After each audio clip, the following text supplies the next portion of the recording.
So hello guys, welcome, and today we are doing a full review of this amazing keyboard. Akko has been a game changer for a lot of people wanting to dive into the mechanical keyboard hobby. They offer a lot of good quality keyboards and accessories at a price that is very appealing, especially for those who are not yet too deep into the rabbit hole.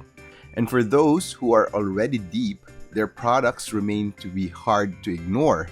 From their awesome quality keycaps, their screw-in stabilizers, their endgame material keyboards, the Mod series keyboards, and now this, the Akko ACR Pro 75 keyboard. This, along with the Alice and 65% versions of the ACR Pro, are to me the best value completely built keyboard. For less than 6,000 pesos or around $120, you get an acrylic keyboard that is completely assembled, very beginners friendly. Awesome RGB lighting. It also has downward firing LED lights. Gasket mounting system that is legit and really bouncy. Aluminum and polycarbonate plates. Keycaps with a lot of extras that are not those low quality keycaps. These are really good keycaps. A set of good stabilizers. All the foams you will ever need, which means case foam, plate foam, PE foam, a coiled cable, and their newest Akko CS crystal switches, which are amazing as well. Yes, all of these in a completely built package. That is very hard to beat. As of June 2022, I don't think any competitor comes even close. All of these pieces don't mean anything unless it fits well once assembled. So how does it feel and how does it sound? Really good. With the polycarbonate plate and some stabilizer tuning, this keyboard sounds and feels amazing. A solid, bouncy typing feel that no keyboard at this price point has ever delivered. And a sound signature that is clean and deep. Check this out.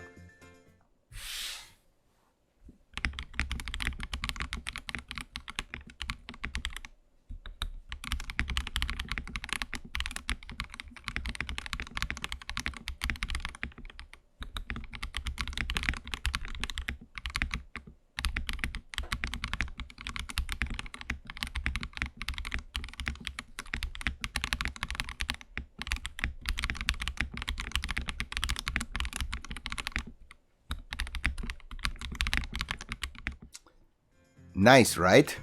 Play in with some minor modifications like the Tempest tape and polyfill, plus lube the switches, and this board is transformed into a premium sounding bad boy.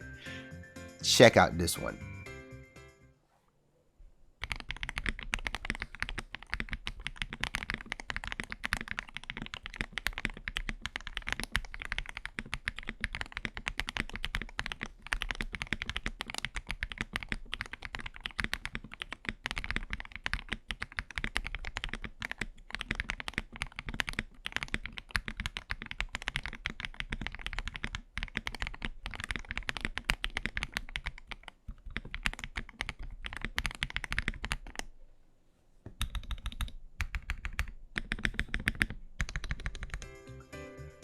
So, right?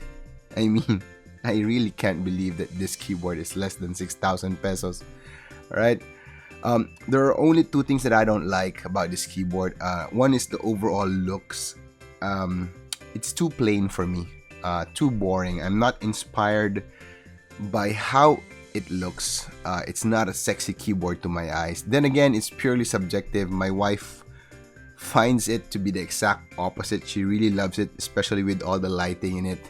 And number two, as usual, my audience and my viewer will say, yeah, it has a north-facing PCB, but hello, alright, it's 2022, there are a lot of options out there. Yes, okay, Akko should have been doing south-facing by now. Can't blame them. I don't know why, but yeah, so that's one of the downsides. So just two. It's an awesome keyboard. No competitor comes close to what Akko is offering as a completely built keyboard. So if you like the look, you don't mind the north-facing PCB, and at sub 6,000 peso budget, this boy right here is your bad boy. Beginners friendly, out of the box, it's really good. You can mod it to your heart's desire. It provides you a lot of options for modding, and it's really good. It's really good. Alright, so that is my review, guys, of the Akko ACR Pro 75. And again, for those of you who have more time, who are deep into the hobby, and you want to see how I modded this keyboard, let's go deeper. Alright, so welcome to this quick modding guide, guys. We're going to do a reverse build, which means I already built the keyboard. I'll show you how to mod it, and it's really straightforward, nothing special, so we will be very quick about this. But before we do this, I'd like to show you what's inside the box, because it's really amazing. You have the manual, which contains everything that you need to know about the keyboard, especially on how to adjust the lights, turn it off and on, and the like. So again, it comes with a aluminum plate, which is really not that stiff, but it's not my thing, so I went straight with the polycarbonate plate. This is the lower case foam, which I did not use as well because I felt that it will eliminate the flex. Let's see what's inside this box. So would you look at that? You have a lot of extra keycaps and accent keycaps that goes along with this keyboard. That is really amazing. That is really amazing. And then you have the coiled cable, and you also have your switch and keycap puller, as well as some stands. So let's open up this keyboard. So for the beginners out there, you don't have any problem with this keyboard because it comes in fully built. So nothing to worry about. This keyboard comes to your door fully built and ready to use. But for those who want to mod it up, it is again also very feasible to mod this keyboard, and you have a lot of options. One thing I don't like is that I feel that this keyboard has too many screws in the lower case. You would see that, right? So there are, I think, 1, 2, 3, 4, 5, 6, 7, 8, 9, 10, 11, 12 or more screws. I think that is not necessary. I don't think you need 12 screws for this keyboard. So yeah, once you remove all the screws, the top cover comes off. Oops, we have one more screw over here. See, I told you there are a lot of screws. I thought I removed them all. Alright, so once you removed all the screws,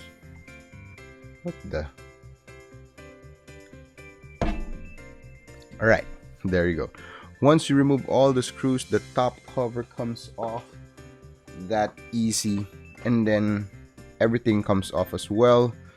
Your PCB and plate sandwich. The daughter board is a bit tricky. So I do love that they have a daughter board, but it's easy to remove the daughter board, but it's a bit harder to put it back because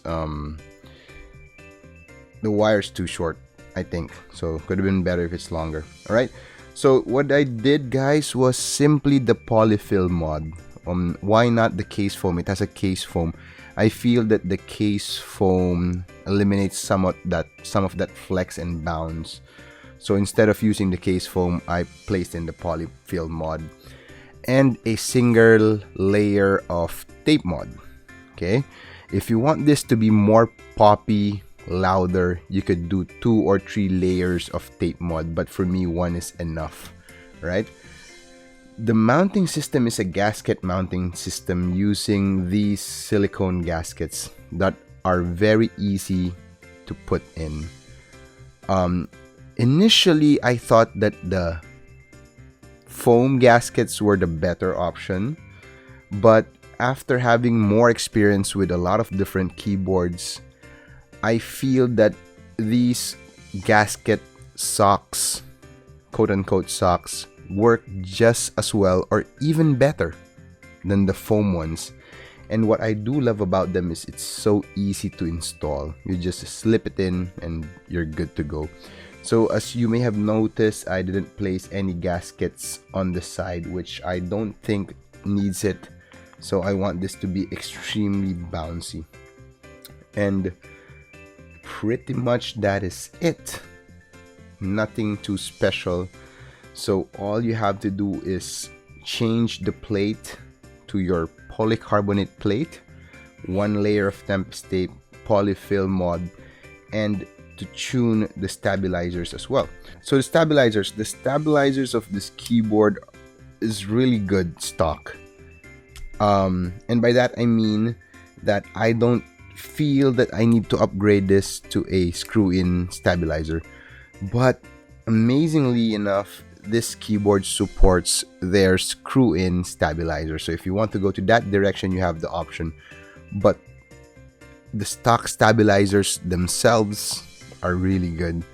And amazingly, the stabilizer's design is really unique.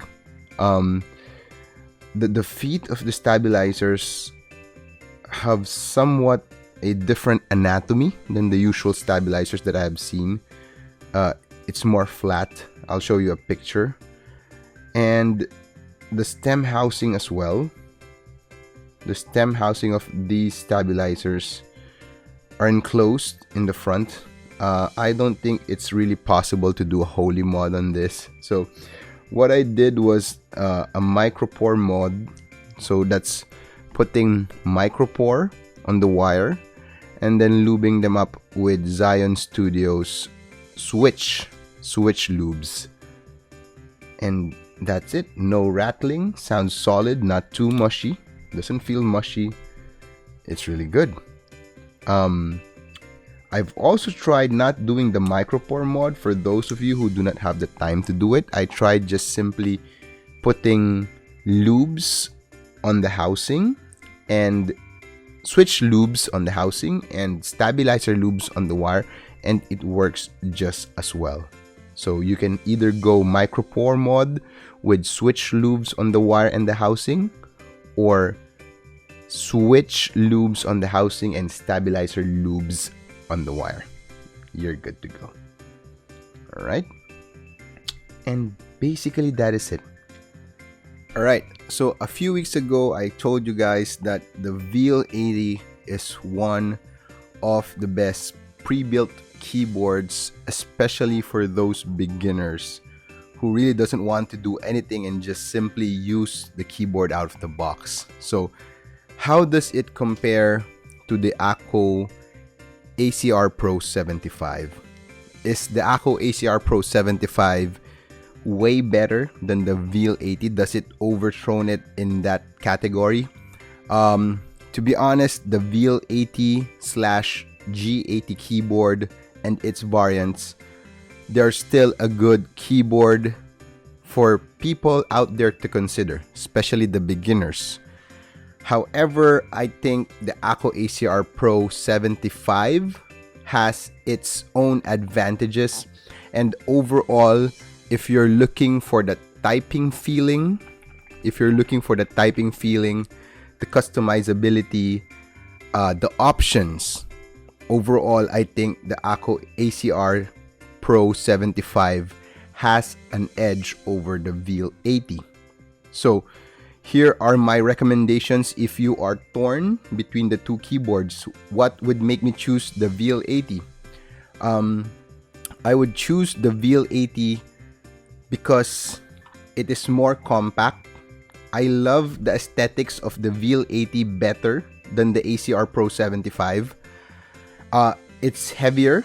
It's got a lot more heft compared to the ACR Pro. It has a knob, if that is important for you. It has tri-mode connectivity.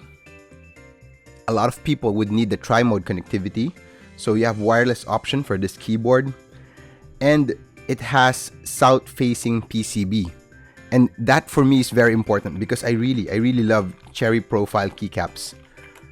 What would make me choose the ACR Pro 75 compared to the VL 80?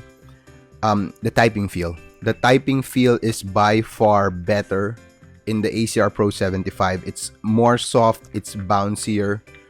Both keycaps are good. I would love the cherry profile of the VL 80, but I feel that the Akko keycaps are slightly better in quality. The sound profile and the thickness, very slight edge compared to the VL 80. The switches, hands down, the ACR Pro wins. The options of the switches for the VL 80 are a bit limited. Even after lubing, they're okay. They're quite okay. The Akko CS crystals, they're good. Minus the lightweight, which I do not prefer. I just don't prefer the lightness of the springs. Take that out of the equation, and these are really good switches. These are really good switches. They sound good and they're very smooth. Even stock. But after lubing it up, boy oh boy, they can go head to head with your higher tier switches. This by far is my favorite Akko switch to date. So these are good switches, except that they're light for my taste. Aesthetically, I told you already I would choose the VL80 over this one. So that's it. Akko versus VL80. None of the two is really like light years ahead of the other.